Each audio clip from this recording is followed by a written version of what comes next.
paulit-ulit na sistema, mapabahay, mapaskwela. Laging kinukutya at pinagtatawanan dahil sa aking katabaan at kapangitan.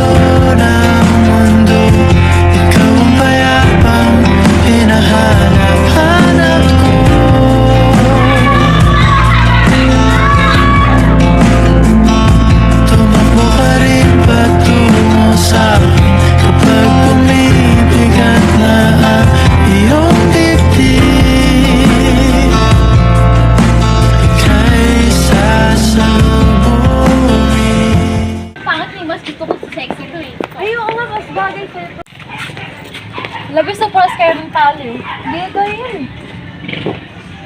Kaya ka ba? Kala mo naman, kinaganda mo yan. Oo nga, naantap yung katawan mo, ang taba-taba mo. Mahiya ka sa sarili mo. Kilay mo. Magsasaka sa yung galit dito. Doon ka nga, wala mo bagay sa'yo dito, no? Ay, na naman yung bangin nating kapitbahay.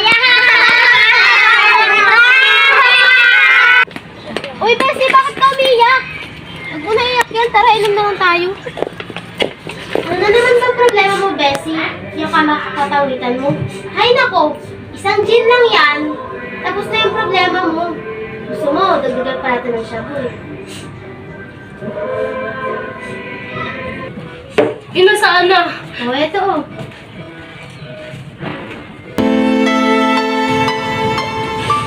Ano ba pinagagawa mo sa sarili mo?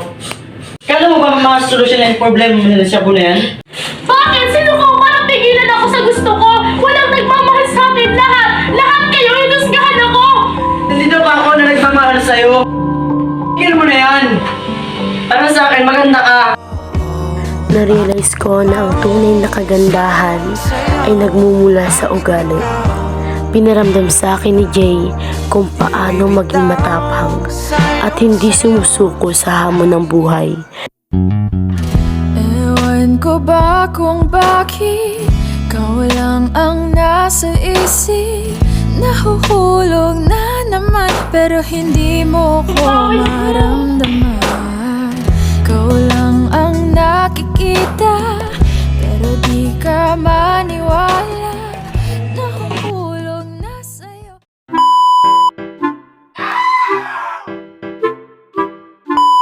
Tali. Hindi yun. Natulak siya, di ba?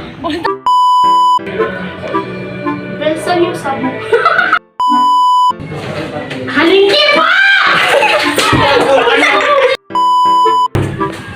Ano ba pinagagawa mo sa buhay mo?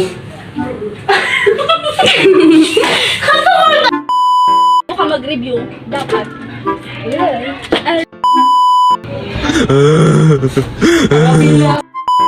Bakit? Sino ka? Parang pigilan ako sa gusto ko. Walang nagmamahal sa akin.